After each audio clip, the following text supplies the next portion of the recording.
Okay guys, malakas yung patak ng ulan ngayon dito. Tingnan nyo. So, pauwi na rin kami. At ito na yung exit dyan. So, inaantay na lang namin ang aming mga anak kasi dumaan sila doon sa may sa may Panda. Yun. So, yung Panda kasi dati karang taon na puntahan na namin ni partner. Ngayon, nauna na kami rito. So, i-exit na kami rito. At makikita nyo na lang guys yung iba naming mga uploads. So, ito ang aking partner. So, partner, ano yung masabi mo rito sa ating pagbalik rito sa Taipei Zoo? Ay, napakaganda guys. Maraming salamat. Taiwan, Taipei. Maraming salamat. Sa parang mga masasarap na pagkain, mga prutas, mga places, mga lugar. Na mga transportation. Yan. At saka sa sa gondola nila. Sa gondola.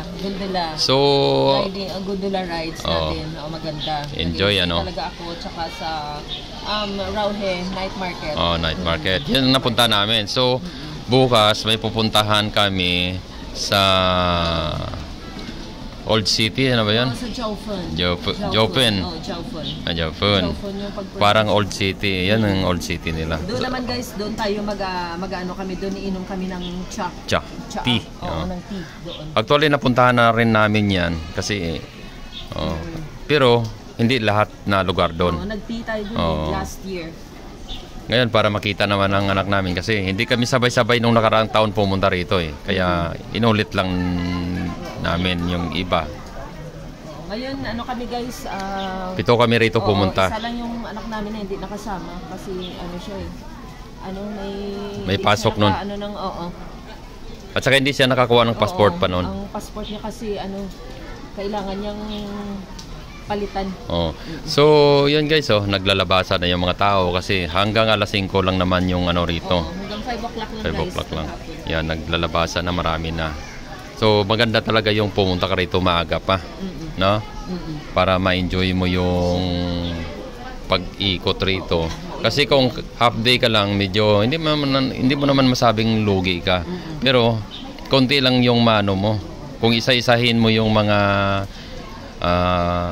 animal rito, mga ibon, ay nako, kalating araw, hindi mo yan, sobrang dami. Medyo parang na lang na mga animals guys, kilala tulad ng mga panda, lion, giraffe, yan. Simula sa mga reptiles, simula sa mga maliit hanggang sa malaki, isa-isahin mo lang yan. Talagang napakarami. So, kanina partner, pansin ko yung mga animals nila dito para lagi silang natutulog, nagtatago. Baka sa plema. Pag maulan, nano rin sila na halos natutulog din yung iba, no? Karamihan natutulog. Tsaka, ano bang tawag dito? Nag-enjoy na tayo kanina doon sa kanilang matcha ice cream. Oy, sa Maokong yun. Sa Maokong. Tapos yun. Sa Simending kasi kami guys, nag-i-stay. Nag-i-stay. Doon kami nag-rent ng hotel doon for 6 days. So, maganda talaga puntahan yung Taiwan. Parang hindi nakakasawang puntahan. Kahapon pumunta kami sa bandang dulo rin ng Taiwan yun.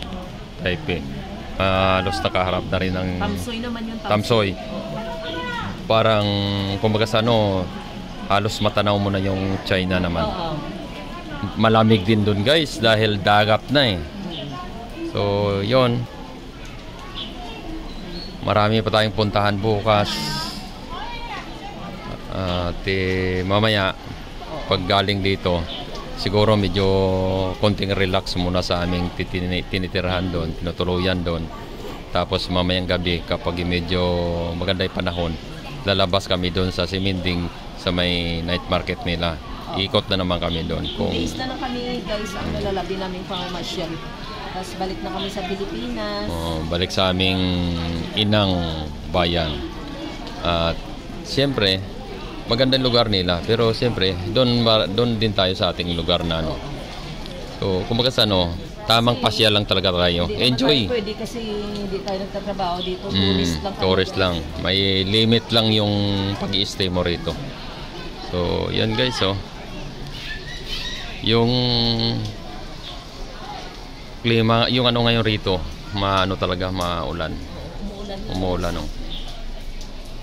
Pero sulit na rin yung namin kasi maaga pa kaming pumunta rito. Nauna lang kami doon sa Mokong Gondola.